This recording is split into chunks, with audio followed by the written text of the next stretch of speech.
Most business owners jump into voice AI thinking it will replace staff, save money, and fix every single problem overnight. But within days, reality hits. The agent says the wrong things, it gets stuck on questions, or it sounds too robotic. The excitement then fades away, and they assume that voice AI doesn't work. The truth is, success or failure has nothing to do with the technology, it's all about how you design it. So stick around, because in this video, I'm going to be sharing 5 rules you need to follow before actually implementing voice AI into your business. If you're new to the channel, my name is Rahul and I run a 6-figure AI automation agency based here in London, where we specialize in building AI agents to help businesses convert more leads while saving money and countless hours of time. If you're a business owner looking to leverage these exact same systems in your business to help you drive more sales while saving time and money, or perhaps you're an agency owner looking to white label and resell our systems for yourself, head on over to the top link in the description below and book in a call with myself. Okay, so let's start off with rule number 1, which is map out the system like you're training a 4-year-old.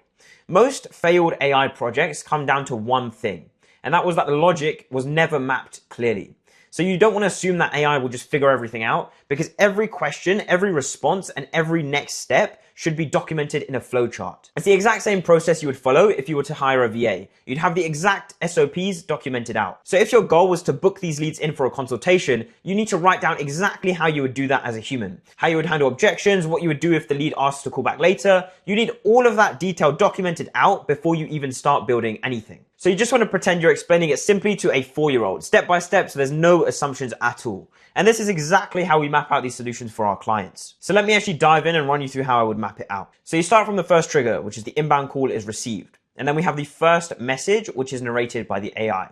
So it'd be like, hello, thank you for calling Solar Tech Solutions. I'm here to help you with solar installation. May I have your name? Then the AI actually carries on. It says, hi name, great to speak with you. First, what type of property are you looking to install solar on? And then we go ahead and actually capture the property type. So we have residential, commercial, other, or unclear. And for each of these different scenarios, we have different branches to map out the entire conversation flow. So everything is mapped out in a lot of detail. So we've got every single branch we would go down in every single scenario as well. Now, this isn't even all the detail that we would go into. We would go into even more detail because we need to map out FAQs. We need to understand the exact API connections we need in order to have the agent actually perform functions like booking or taking orders if you're, a restaurant or a takeaway business. So there's a lot of different functions that need to be mapped out, but this is a pretty kind of high level overview of the actual conversation flow itself. So this is what I would usually request from the client before we can actually map out the system in a lot more detail, which is usually what we do in week 1 when we actually build the voice agent. Now, if we carry on down the flowchart, you can see we're capturing even more information, the location, we're capturing the roof condition because it's a solar business. And there's also, a lot of different kind of scenarios which take place based on the information. We capture the bill amount, which is useful to understand whether solar is going to offer them a lot of value or not. And then we go ahead and actually ask for a time frame as well, so we understand how urgently they actually want this. And then finally, we kind of wrap up the conversation by getting them to book in for their quote, which will be booked in, via the selected time. We then go through the booking system and we make that booking, we capture their contact information and we book that in. And then within the final stage here, the customer can also ask whatever questions they have. So if they have a lot of questions that they want to ask about the service, then they can. And obviously we go through this loop until they have no more questions, in which case we end the call. So again, this is a pretty high level overview of the process. This is sort of the initial step going into the actual planning phase. So what we would do is map out the conversation flow. We would get a list of FAQs from the client, understand exactly how we can integrate those FAQs into the voice agent.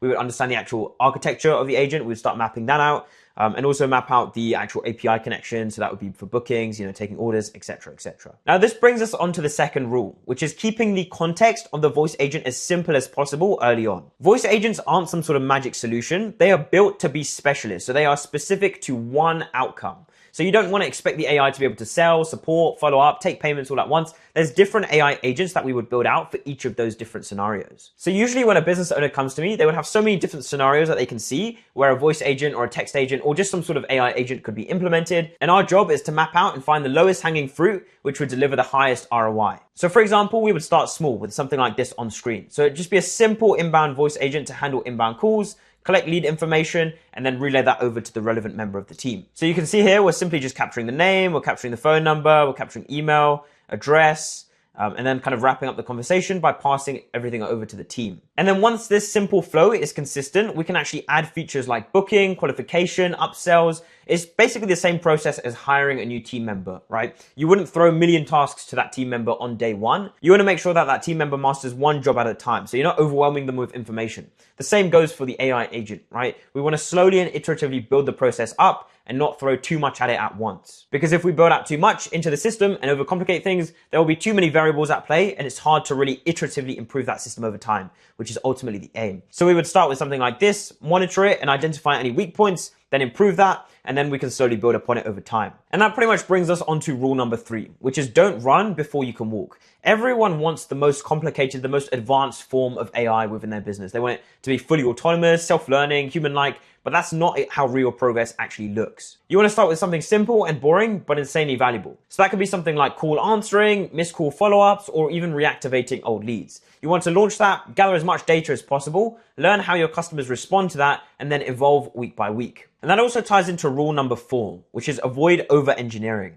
Just because you can automate something, it doesn't necessarily mean that you should, right? There's always temptation to build endless flows, nested logic, and fancy automations that just, look impressive until they break, right? You want to keep your workflows as simple as possible. So there's one entry point, one clear objective, and a defined end condition. So if a human can't actually follow the process, then it's likely AI can't either, or if it can, you're just overcomplicating things, right? Simplicity is what scales, and complexity is what breaks often.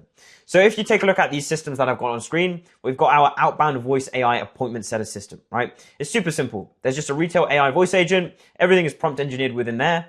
And then we pass over to our NA10 workflow, which is the booking agent. And then all that booking is made within high-level CRM. And then the data is logged within Airtable. So it's a super simple system, but it delivers ROI. And then with our inbound voice AI system, an inbound phone call comes in. The retail AI voice agent will handle that call. It can answer any general FAQs, transfer calls to members of staff, log the lead as not interested or unqualified, extract data from the CRM specifically, and then it can also relay bookings over to the booking agent, which can then make the bookings within high level.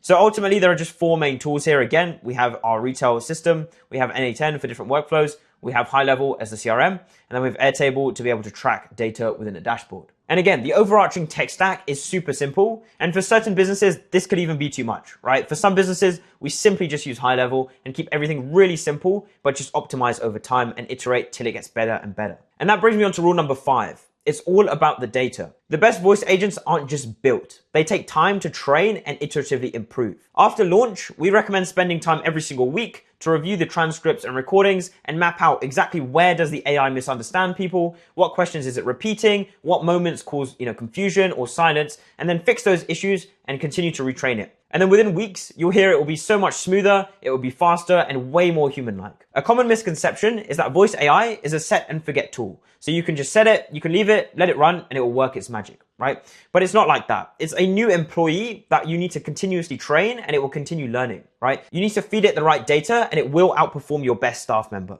So that's why we like to track everything inside of the CRM and inside of our dashboard.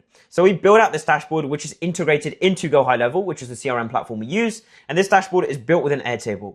It allows us to understand the total number of calls coming in, the total minutes used, total number of not interested leads, not qualified leads, any transfers made, and total bookings made.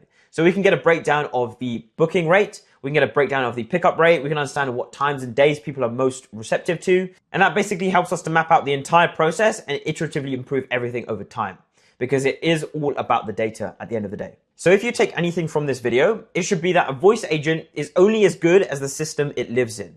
When you plan it clearly, when you start simple and improve through real world data, that's when the AI stops being a gimmick and starts becoming an actual asset for your business. Now, I also do AI audits for businesses. So if you are a small to medium sized business, I can show you at least 10 different areas where AI would offer you insane leverage to cut your costs by thousands each month, save your team a lot of time from doing boring tasks, and get you a lot more sales and customers. If that's of interest to you, then visit the top link in the description below to book in a call with myself.